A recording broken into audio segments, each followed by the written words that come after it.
Well, coming up on Friday, October 17th, that is the 25-year anniversary of the Loma Prieta earthquake. I was about 10 miles from the epicenter when that thing struck.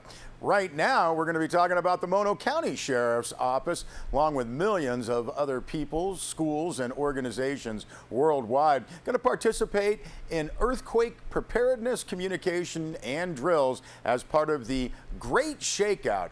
Again, this is taking place tomorrow, Thursday, 10:16 a.m.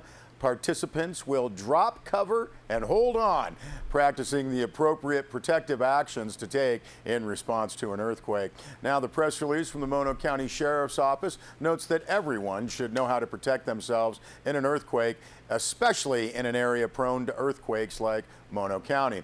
Now, the 2014 California Shakeout Earthquake Drill is an opportunity for people in homes, schools, and organizations to practice what to do during an earthquake and how to improve preparedness. Now, the recent swarms of earthquakes that have happened in recent weeks in Mono County have people thinking about the potential of the big one in this area. The Great Shakeout comes at the perfect opportunity to think preparedness and put plans into action. Now, the Mono County Sheriff's Office encourages all residents and visitors to sign up for the Code Red Emergency Alert System.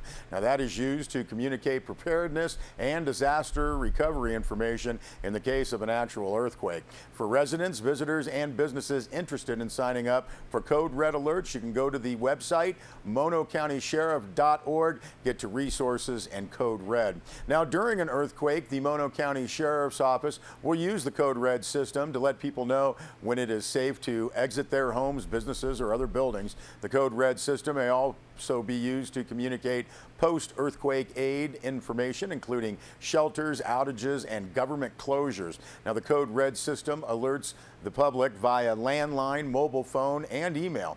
Notifications will also be delivered through the Code Red mobile alert app, available at the App Store and Google Play, giving everyone the ability to receive instant alerts on their smartphone if you are on the go. Now, said Jennifer Hansen, Mono County Sheriff Public Information Officer, quote, "We know the Code Red system can save lives, but we can't contact you if we don't have your information. The Great Shakeout is a great event to remind everyone to be prepared and informed about earthquakes," end quote. For more information about the Great Shakeout, including tips to help practice, prepare, and be ready to respond to an earthquake, you can visit the website shakeout.org.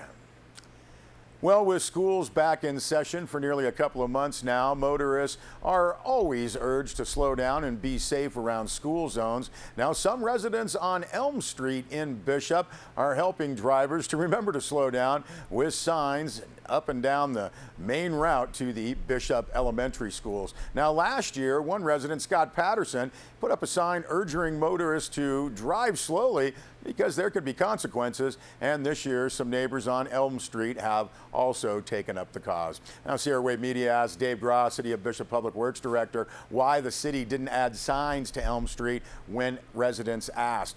Gross said that one of the rules he and the city has is to do the right thing in the city-wide sets.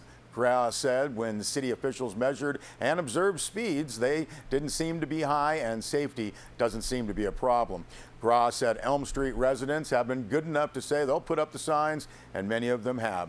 We'll also note that many people would like signs in their neighborhood, but obviously the city can't do that. Now, Gross did say city officials try to address an issue, look at it objectively, and if it's not an issue, it's better not to do anything. Now, Scott Patterson said he thinks the signs are working and thanks everyone for slowing down on a street that has 500 kids going to the school at the end of the road. We say everyone should just slow down, give yourself plenty of time to get where you're going, especially around school zones. Well, the Mammoth and Mono Lake Ranger districts of the Inyo National Forest are initiating an environmental analysis for changes to the motorized trail and road network on the two districts. The Motorized Transportation System Modifications Project will consider adding and removing routes in various locations, mainly between Mammoth Lakes and Lee Vining. Now, the purpose of the project is to improve important recreational, tribal, and permitted use access and address safety concerns while improving resource conditions. Now, the complete proposed action with detailed project area maps is available on the Inyo National Forest website, and that is fs.fed.us. Now, hard copies can be obtained at the Mammoth Lakes Visitor Center or the Inyo County Forest Supervisor's Office in Bishop. Now, the proposed action is currently available for a 30-day scoping period. Public comments are invited, and the press release notes that they will be most helpful if they are received by November 15th. You can send your comments to the project manager, Marty Hornick. He's at 351 Paku Lane, Suite 200 in Bishop, or you can call 760-873-2461. For more information from Marty. You can direct questions about this project to John Kazmersky, District Recreation Officer, and his phone number is 760-924-5503.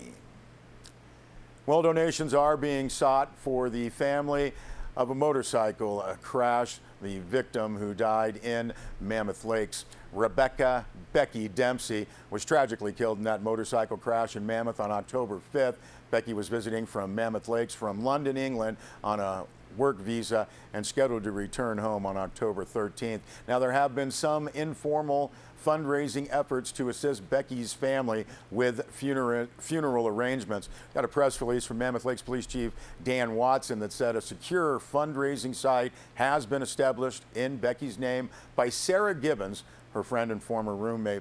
Donations can be made by going to GoFundMe.com and going to the link for the family of Becky Dempsey.